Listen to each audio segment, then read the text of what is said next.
Oke Bu Tin, terima kasih sudah mau membantu saya untuk menyelesaikan tugas guru penggerak.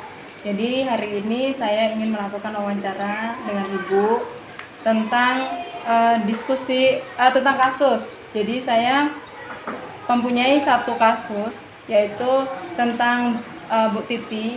Bu Titi itu mempunyai kelas paralel, jadi kelas 6A dan 6B, kelas 5, beliau itu kelas 5, seperti kita, kalau kita kan 6A dan 6B.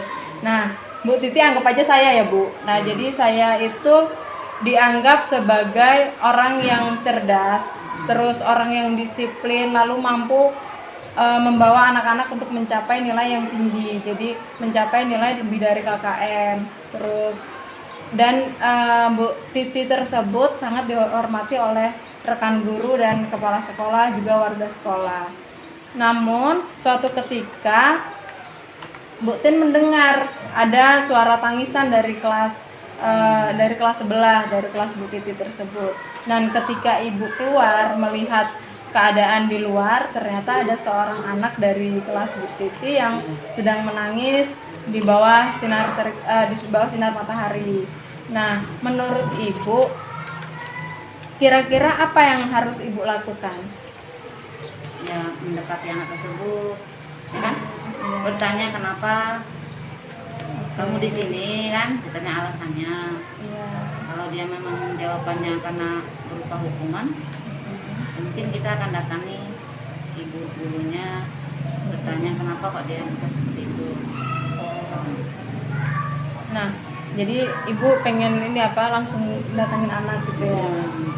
Jadi menanyakan keadaan dulu ya. Keadaannya anaknya itu kenapa di situ, khususnya itu apakah sedang bermain atau sedang dihukum gitu kan? Oh, oke. Nah, menurut Ibu, apakah guru lain dapat menginterupsi di mana saat itu ada guru lain yang memiliki wewenang atas kelas yang dipimpinnya? Jadi kita bisa nggak sih menginterupsi kelas padahal kelas tersebut ada wali kelasnya gitu? Saya rasa bisa. Karena kita sebagai teman sejawat harus saling mengingatkan.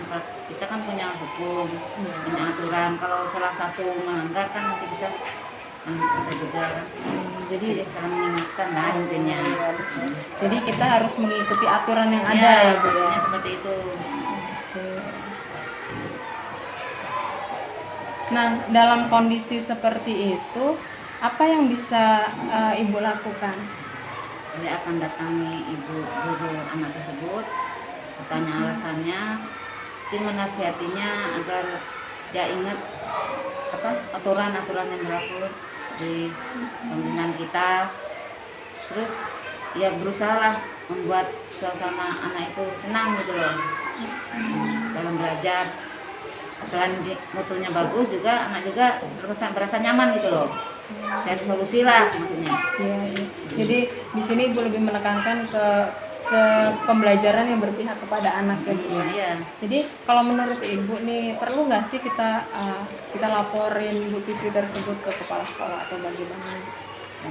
Sebelumnya ya jangan dulu, kita kasih masukan dulu lah, kita kasih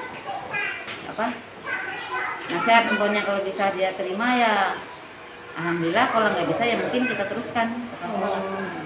Jadi Ibu akan melakukan pendekatan kepada Ibu wali kelas tersebut ya, dan Ibu akan membangun komunikasi yang baik dulu kepada Ibu Titi. Oke.